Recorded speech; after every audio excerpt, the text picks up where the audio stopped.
So with your permission, Ted, I'll begin with part one. Thank you. So what is the task of science, we would ask? I'll challenge you. Who said this? And some of you in the room know. The aim of natural science is not simply to accept the statement of others, but to investigate the causes that are at work in nature. Who do you think said that?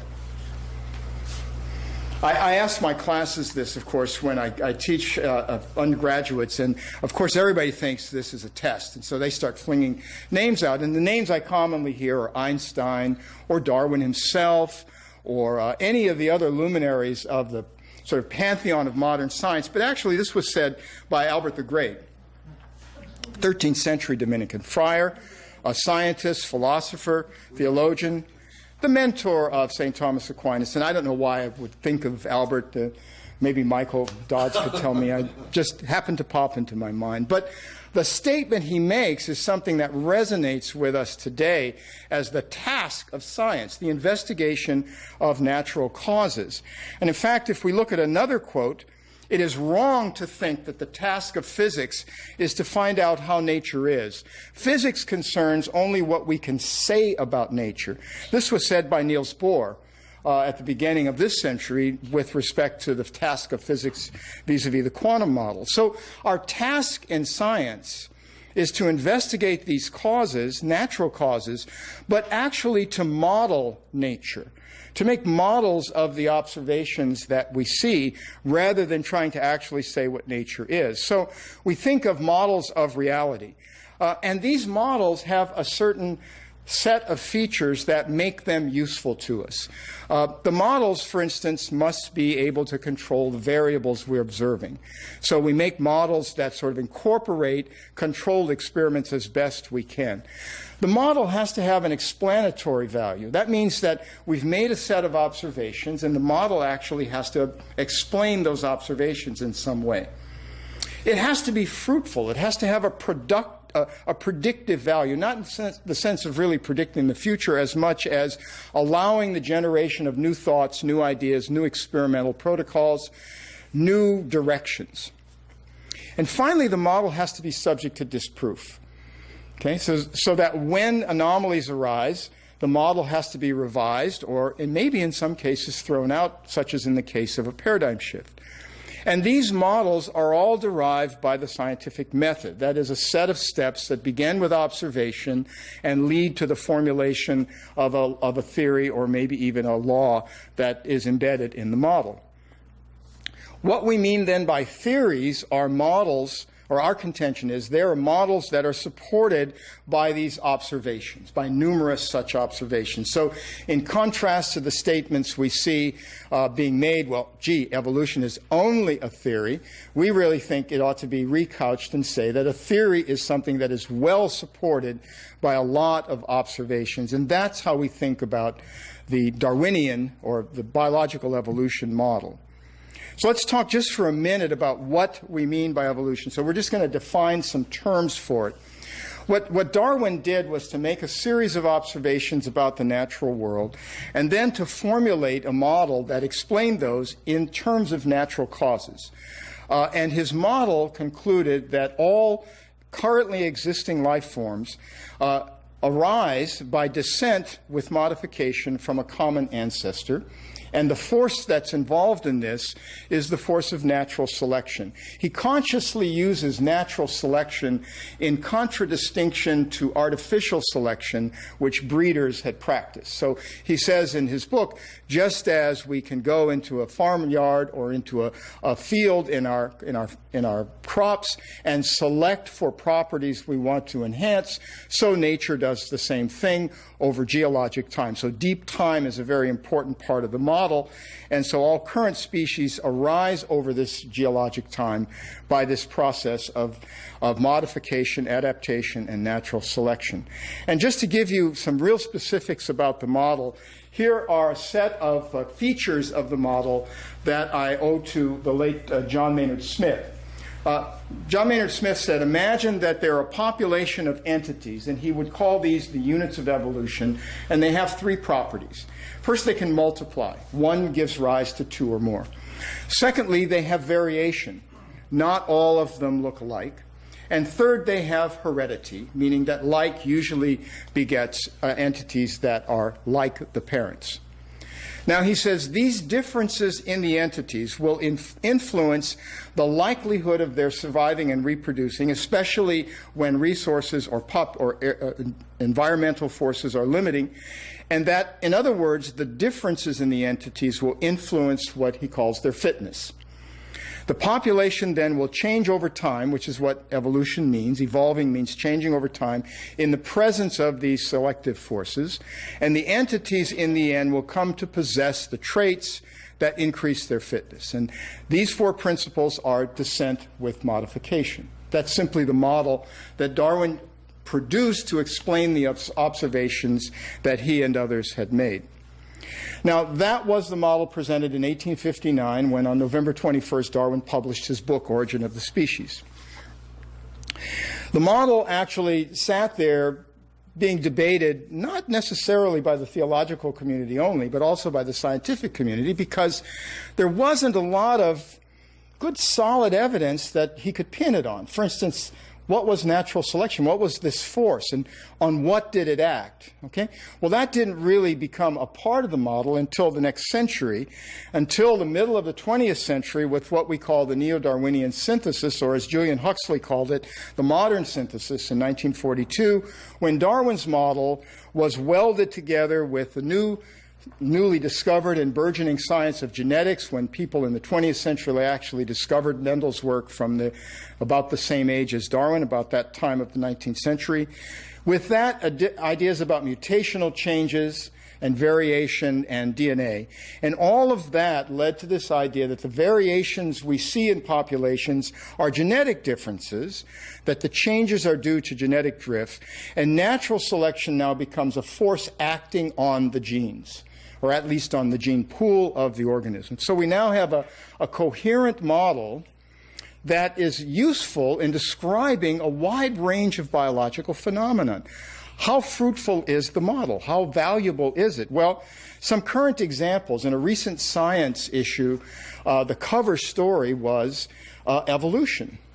And in the issue, it was pointed out that today, as we speak, people use this model in some very fruitful ways. For instance, the stickleback fish is a variety of species of fish that exist in waters in various places in the world, some in saltwater and some in freshwater.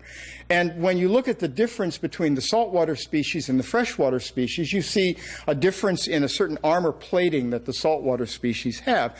And the question was asked, how did this evolutionary separation of species take place? And in looking at the genetic information of the stickleback, it was discovered that there were certain controlling genes that are responsible for morphology of the animal that actually could be seen to be different in the salt versus freshwater species. That investigation wouldn't have taken place and wouldn't have yielded fruit without reliance on this model that the two must have diverged at some point. So we ought to look at a common kind of point of divergence, the genes controlling morphology. Another example mentioned in the same issue is the idea of chimpanzee versus human DNA, of which we've seen recently that we really share an incredibly large number of species with our closest primate cousin, the chimpanzee. In fact, we're about 95 to 98%, depending on what part of the genome you're looking at, similar to the chimpanzee. Now, this is, again, a very fruitful area of investigation because it argues that the difference between us and our closest primate cousins is something we ought to really consider when we're looking at what it means to be human. Not that we're that close to the chimpanzee, but the differences are so striking that we really ought to look at these genome links between us for clues to what happened in our divergence.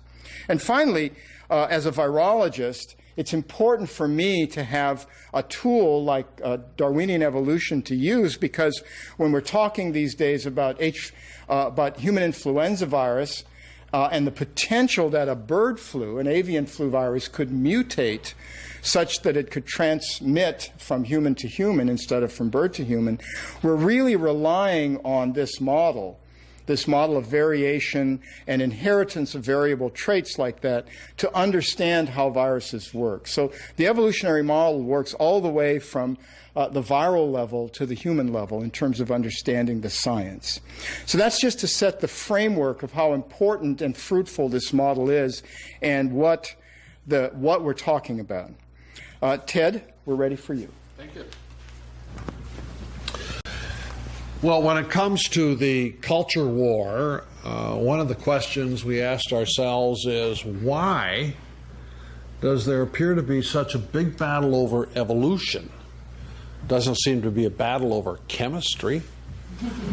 Doesn't seem to be much of a battle over astronomy or lots of the other sciences. And we think that the reason that evolution becomes a battleground has to do with the particular history that the development of this science had that you don't have with the others.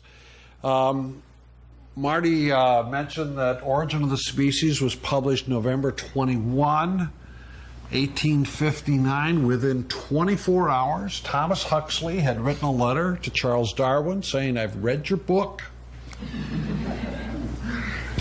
Fast reader. And this theory could provide the foundation for what? A kind of an anti-religious position that could be confirmed and supported by science. And so you have already the rise of and what we're going to call an ideology that we know of as atheistic materialism that is linked to this science right from 24 hours after it was published. So the end of the 19th century is a debate not just over the fertility of the scientific theory, but what its implications are. And we have our little model here that we think that religious people in general and Christians in particular have a high opinion of good science, science at its best.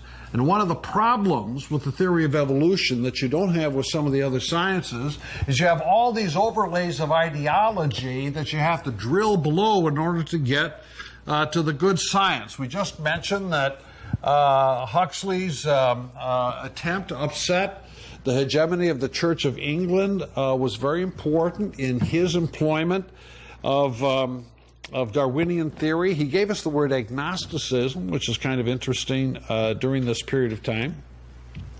His grandson, Julian Huxley, actually does understand the implications of materialism, that really, once you set aside traditional religion, you can have a materialist religion take its place.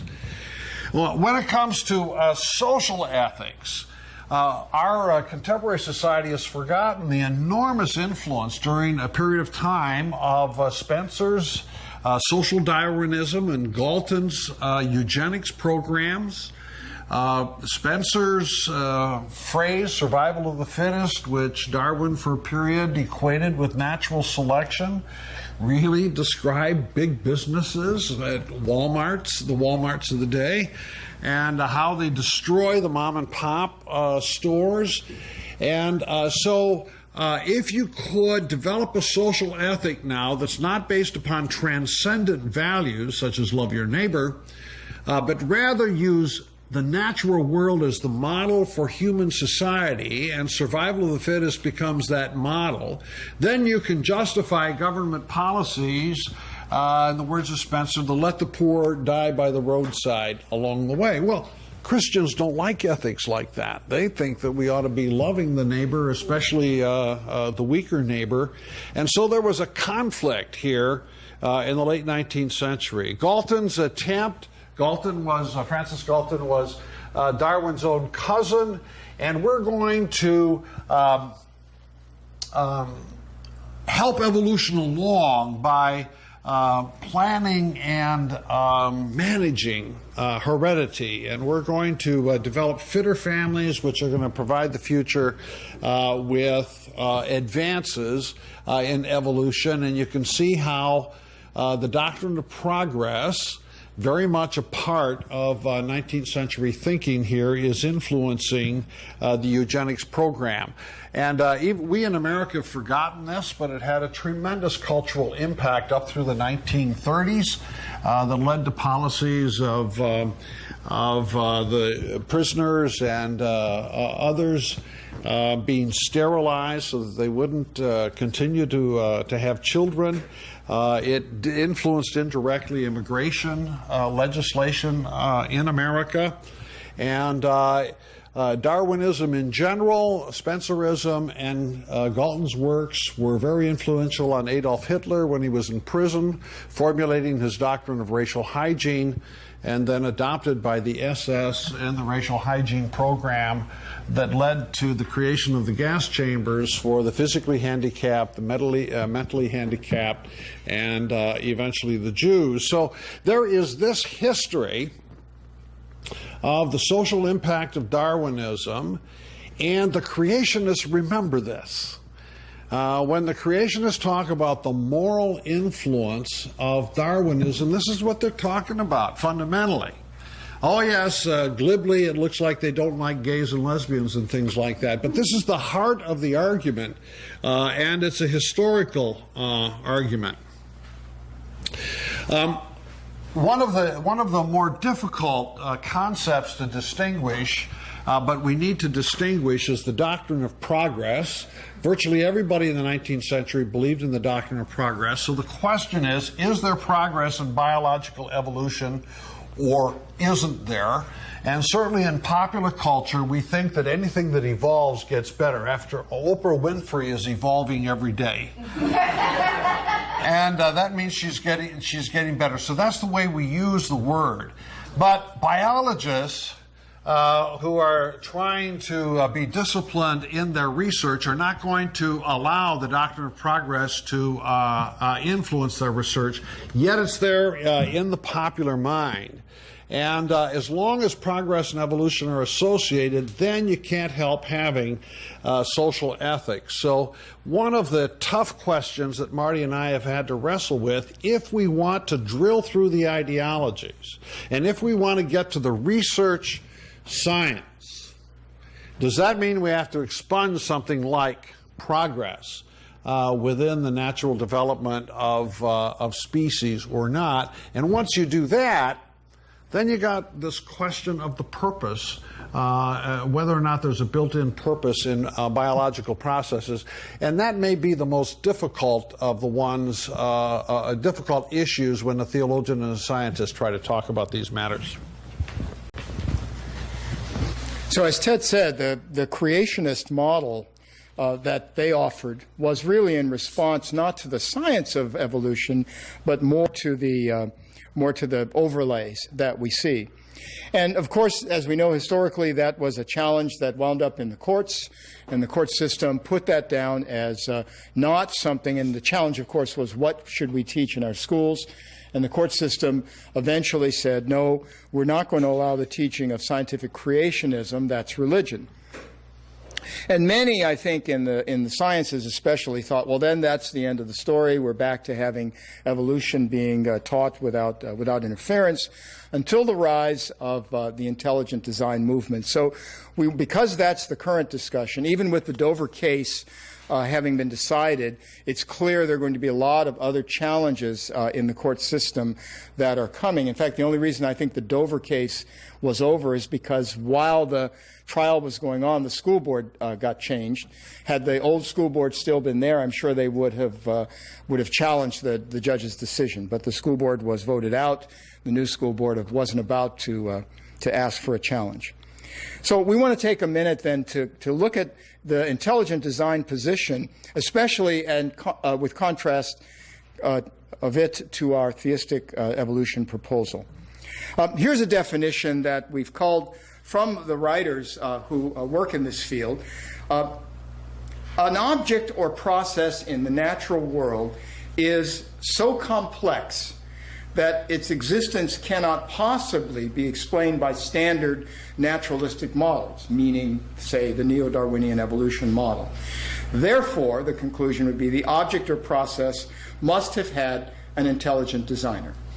Okay, so one question is, what's the origin of this sort of thought process? And let me recall another Dominican, St. Thomas Aquinas, who wrote in his work about ways of knowing something about God. And Thomas was using the best science of his day, which was the newly appreciated work of Aristotle.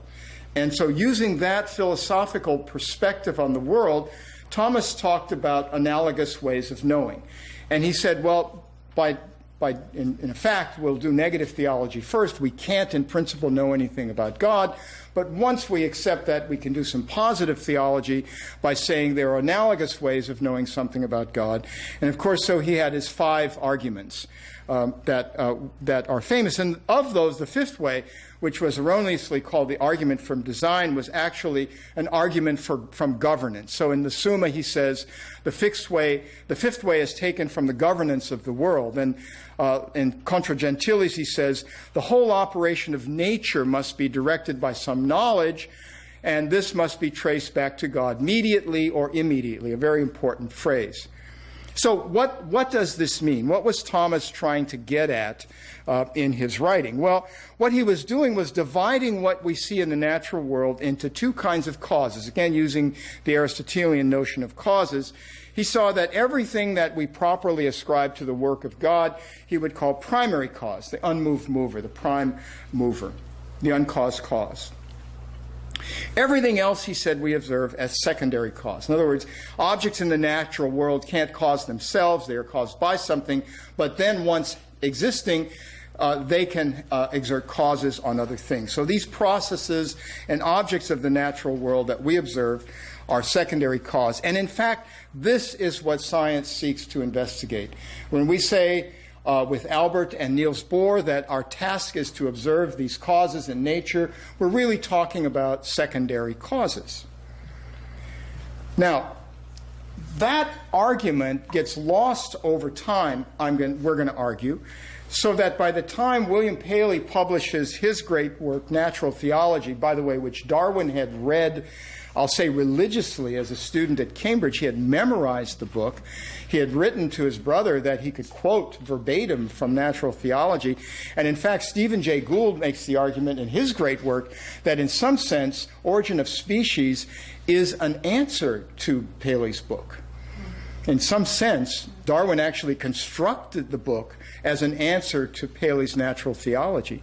So in that book, of course, he has the famous watchmaker analogy that says if you're walking across a heath and you find a watch, you wouldn't think that it occurred there by natural processes. You'd think somebody designed it.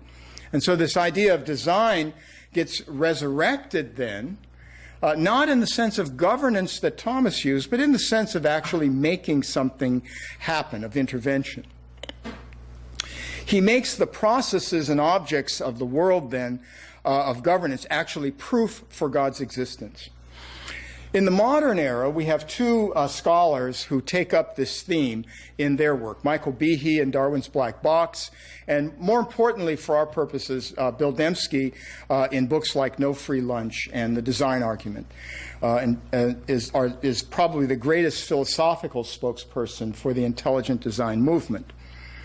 And we've taken a look at their work, and we want to then offer our critique now. So we're not going to go into the details of all of their work for you. We assume that in this audience, most of you are familiar with those, and we can bring them up in discussion afterwards.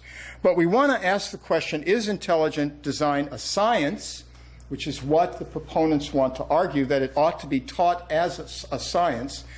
And we want to argue that it's not, for the following reasons. First of all, remember that science's task is to build models. So the question is intelligent design a model that has the same utility as the evolutionary model? So we would argue that it is explanatory, no doubt. One sees objects in the natural world that are complex, and this is an explanation for their complexity. An intelligence designed them.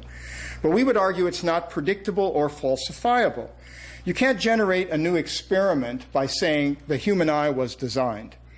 It doesn't allow you to compare the human eye with the light spot on a planaria, for instance. You can't make an experimental connection between those because the human eye was, by virtue of their model, designed by intervention.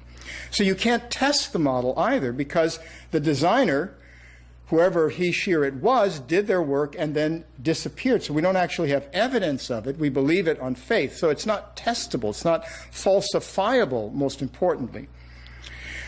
We think that intelligent design actually confuses the Thomistic arguments of primary and secondary cause. Bill Dembski calls them natural causes versus intelligent causes. What does it mean to say something is an intelligent cause? Is it another kind of secondary cause, or is it primary cause? And actually, Bill won't answer that question either in writing or in speaking. We think that intelligent design seeks purpose in nature. And science, by definition, can't do that. And I want to give you a demonstration, hearkening back to St. Thomas, of why science actually can't see purpose in nature. In the Summa, in his fifth way, Thomas says it's taken from the governance of the world. So he says things that lack intelligence, such as natural bodies, act for an end. And then he gives us a metaphor for that. He says, whatever lacks intelligence cannot move towards an end unless it's directed there by some intelligence. Then he says, as an arrow is shot to its mark by the archer. So let me explore the arrow and archer analogy of Thomas for you a little bit with respect to the task of science. So consider an archer, an arrow in flight, and a target for a minute. Okay. What can science see? Let's imagine that the arrow is the natural world that we're looking at. And science, I would argue, by choice, can only see the arrow. Science can't see the archer or the target by choice, because we're going to limit ourselves to visualizing the natural things in the world, the secondary causes.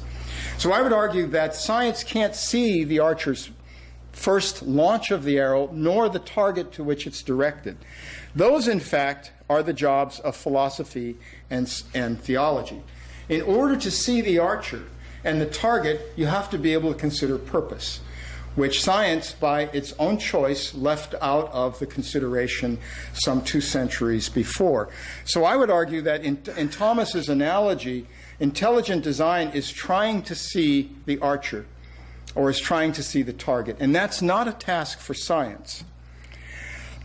Another take on this is Bob Russell's wonderful rejoinder, I'll call it, that he's just recently published in Science and Theology, to ask why ID is not science. He says, well, let's not consider intelligent design itself, but let's consider the nature of the designer. So there are 2 possibilities, he says. Either the designer is a natural agent, or the designer is a supernatural agent. Those are your 2 choices. So in the first case, let's consider a natural agent. And some intelligent design arguments actually want to point to an extraterrestrial designer. Imagine that it's an ET kind of designer. In this case, the designer as a natural agent has 2 problems. The designer left no trace of his, her, or its work on this planet, and so we can't observe it by science. It's not open to scientific investigation.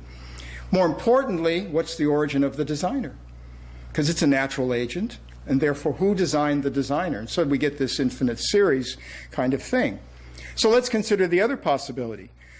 The designer is a supernatural agent. Now the question has become theological and not scientific. Okay? So now this doesn't belong in a science course, but rather in a philosophy or a religion course. And I think Bob's argument is very well taken, goes along with what I said about the task of science. So we would argue that theistic evolution respects these particular positions of both science and theology, to allow each to do their task of bringing this fuller explanation, or fuller model, we'll say, of what we observe in the natural world. So now, where does that take us in terms of our own considerations, our own reflections about this integration?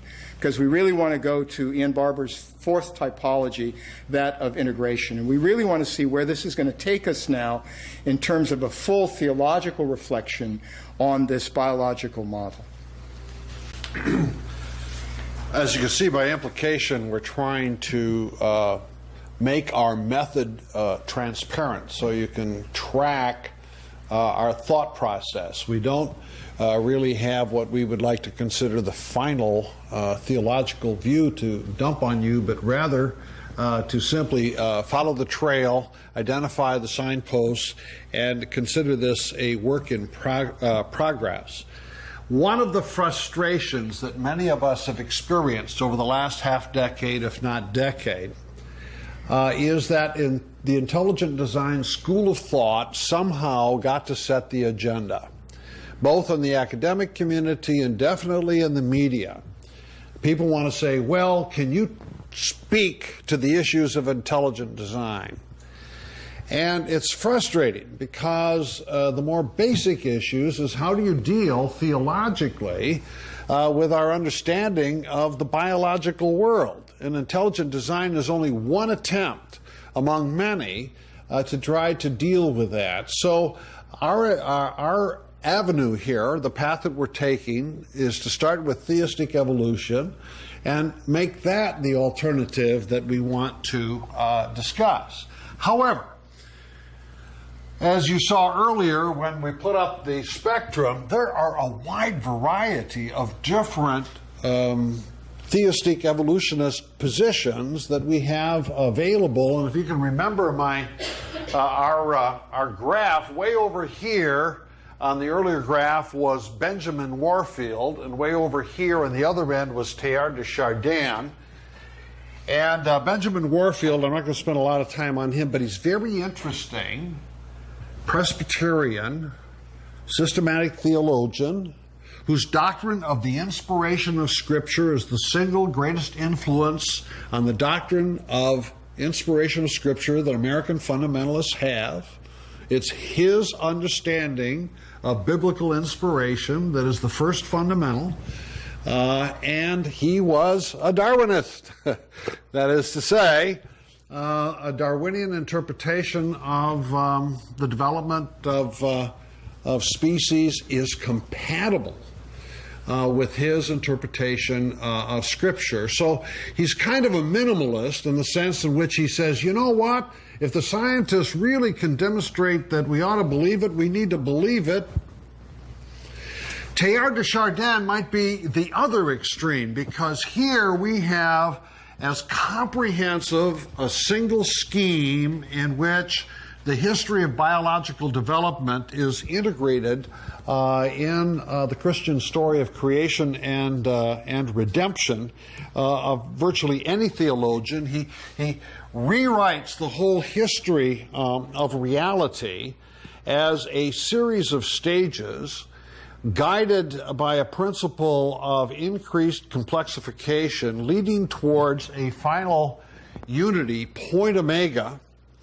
And on the way there, your and my separate minds will begin to integrate into a single one until finally it's happening right here in Berkeley. It'll happen in Berkeley first, right? Point omega comes here first. And the consummation at point omega is what the entire history from pre-animate through animate into the mental and the spiritual has been aimed at. And in some ways, I think we could think of Teilhard almost as the first and perhaps the giant of those who are making attempts to integrate biological evolution with Christian theology. And then there are many positions between that. So the first point we want to make is that Marty and I are going to offer one example amongst many reasonably coherent versions of theistic evolution. I just have to show you this painting. Sister Blanche Marie Gallagher calls this cosmogenesis, and Sister Blanche is a Teilhardian disciple, and this is her way of putting Teilhard's understanding of cosmic development here. He has a Christification principle, and if you look carefully, you can see a kind of built-in cross principle in the development of both inanimate and animate matter. And those of you who are Teilhard fans know that there are these thresholds that we cross, these leaps. And one of them is the awareness of awareness in consciousness. And that's what these little arrows are here. That is to say, consciousness doubling back upon itself in the cosmic advance. And that's where you and I and the human race find ourselves in that stage of development. And we're still on the way. What's going to come after us is going to be even better. So Teilhard is probably an example of the fullest integration, but the minimalist, at least within the Christian tradition, is to have a respect for what we learn about the natural world through science and the doctrine of the two books, one held by a lot of the people of science at the rise of science in the West, whether it's the Bacons or Copernicus or Galileo or Newton. The natural world reveals to us the mind of the Creator, and that's one book. And the Bible reveals to us the work of redemption. That's the second book. It's hard to have a Christian theology that doesn't respect what it is that we find out about the natural world through scientific eyes. Now, one of the things that we have noticed is that the science and religion dialogue in general, and specifically the address by theologians of the evolution question, usually takes place within the doctrine of creation. Why? Is that just an accident? Because what's equally important is redemption.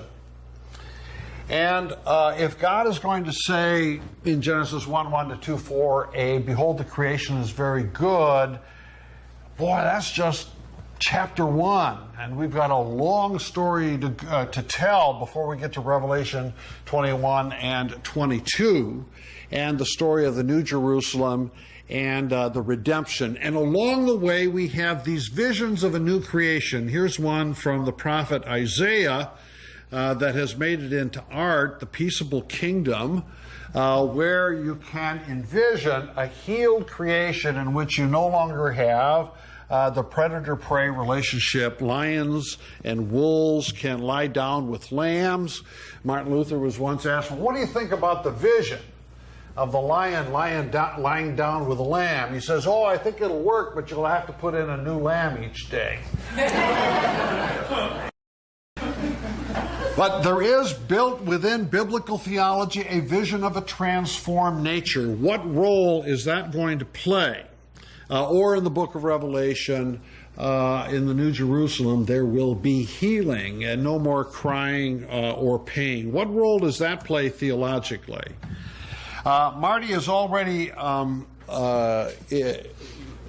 described the distinction between primary and secondary causation. We're finding this the theological tool whereby we can get at this difficult question of methodologically not discerning purpose within natural phenomenon. But it is still the case that it is tough to be a theologian and not to think that the world has purpose. It does. But the question is, where do you go to find that purpose? Do you go to find it before the microscope or the telescope, or do you have to go to distinctively theological understandings? Yes, go ahead. 30-second break to change the tapes. All right, go ahead. 30-second break. The larger question would be, or two larger questions would be, one is, did that purpose spring from your biological history? And the second one is, what's the relationship between that and larger physical forces? I think a religious person wants to say the whole thing has purpose, and people who ask purpose questions about themselves are not satisfied until they see their own life in connection with larger reality. Am I speaking to your question, or did you have a different? I think it's more difficult to determine the overall purpose of the universe. That's the biggie, but yeah. Individual purposes, it seems to me, are testable for humans or animals or whatnot. Yeah, I think most biologists will admit, Francisco Ayala, for example, will say, you can identify local purposes within organismic functioning, but that the evolutionary process over time itself would have a direction. I think that's methodologically... I'm ready to start again, but let me just say, Carl, it's impossible to talk, I think, about biological systems without reference to purpose in some sense. It's how you talk about that and where you think that purpose resides and how it functions that's important in the discussion. So, for instance, when I'm lecturing about cells and division, and I point to these fibers that are radiating out and connecting the chromosomes, and a student asks, what are those for? Then I say, they're so that the two daughter cells have the correct number of chromosomes after division is finished. I've just given a teleological answer to the student's question, and I can't avoid doing that in this particular case because it acts with that purpose. But as Francisco says, that's a local purpose rather than a kind of entelechy that one would ascribe in a philosophical sense. So we have the word purpose is so misused, I'm going to say, in this debate, that we have to be very careful about what we're talking about when we say this thing has purpose. It's quite difficult to completely rule out the eventual possibility of some connection of science determining a purpose. We see it in smaller parts of the universe. Could we eventually do something, see some purpose from scientific evidence? And I find it difficult to rule it out completely. You find it difficult as a scientist to rule out purpose at the largest cosmic scale? Would you want to say that? Possibility to rule out the possibility of eventually determining if there's a purpose. Okay, that is to say, scientifically it's an open question regarding whether there is or isn't purpose on that. Okay. But I think science can. I think science can, in principle, try to evaluate this. We don't know how, and maybe it can't. But I don't think it's obvious that it can't say anything about purpose. I know we're interrupting, but let's just pause for a second. The position that Marty has been taking, if I understand it, is that methodologically there has been a commitment in the scientific enterprise not to look for. Okay, so that's a methodological choice, he says. So one could make a research project in which that were the question to ask. That's what I hear you say. Yeah. All right. That's fair. Okay. Yes. Let me, mention one item that we ruled out in the process of thinking about this, and this is the doctrine of occasionalism. We have a colleague and friend here, Muzaffar Iqbal of CTNS, and he made a presentation here a couple of years ago in which, as a Muslim, he espoused the doctrine of occasionalism, which goes like this. As a devout Muslim, he believes that God is omnipotent and omnicausal. That is to say, God is the cause of all things. Well, how then do you explain changes that happen in your and my everyday world? Well, his answer was very interesting. It goes back to medieval tradition. God, every moment, is responsible for the existence of the world. It drops into non-being. God recreates it slightly differently than a moment before. Now, you and I like watching, an electric light bulb. We don't see it go on and off 60 times a second. So for you and me, it appears to be continuity, but there's actually discontinuity, and God is responsible for every one of those changes. Well, is that a good way to think about it? Well, our answer is no, because there needs to be a domain in which you can track natural causes. And we think the distinction between the primary and secondary cause helps in this regard because God is responsible for the existence of the world so that we have being and not non-being. On the other hand, there is a secondary level of causation, and that is the observable level within which we work. We like to borrow a couple of ideas and thoughts from the work of Phil Hefner, and in his introduction to the word, I shouldn't say introduction, but his employment of the word teleonomy tracks in part the reasoning that we've got here. Purpose in general ought to be thought of as consistent with natural phenomena as discerned scientifically, but not necessarily discernible within it. And now we want to bring in our hope of redemption, and that is that the world in the future will be transformed. It won't always be the way it is. And eschatology is our word for that. I'm going to say more about that. We like Phil's definition of the human being as the created co-creator. Created is past tense, that is to say we are the product of something that came before.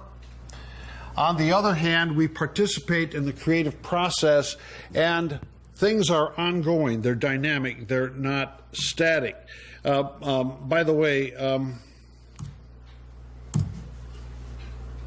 I think this is not just an ontological commitment to human nature, but an ethical one. That is to say, because we have been enjoined with the task of being co-creative, we have a vision and a responsibility of making the world a better place.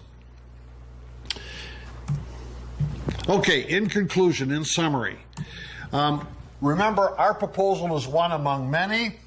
And we want to begin with eschatology rather than entelechy. We want to say that the world has a purpose for which God is carrying it, and that purpose will be realized only in its transformation. We think that the distinction in medieval theology between primary and secondary causation opens up an arena in which science can function in terms of the particular questions it asks about natural causes. We don't demand that the scientists find purpose in nature, yet at the same time we have to believe there's a purpose for nature that comes from God. We think that we can take theologies of the cross and theologies of the resurrection, which for the most part we've thought about anthropocentrically, that is to say, the cross reveals something about the slings and arrows of human sin, but is there a way in which we can map it on the natural world? And if we do that, does that tell us that God shares in the experiences of the natural world, and especially the victims of the survival of the fittest, predator-prey kinds of relationships? We want to pose that sort of question. Theology of resurrection means that we're pointing towards the new creation and transformation. We would like to incorporate the anthropology of human beings as created co-creator. And finally, ethics. The vision of ethics with which we would like to work will begin with our vision of the new creation and work backwards. That will orient us to our responsibility in the present creation. Finally, we both like Pope John Paul II. And CTNS has had a wonderful working relationship with the Vatican Observatory over the years. And in fact, John Paul II's elocution on evolution came in the fall of 1996, just after one of our conferences on evolution. But this particular quotation goes back to the first of the Vatican CTNS conferences, when the Holy Father says, "Science can purify religion from error and superstition. Religion can purify science from idolatry and false absolutes. Each can draw the other into a wider world, a world in which both can flourish." And thank you for your attention.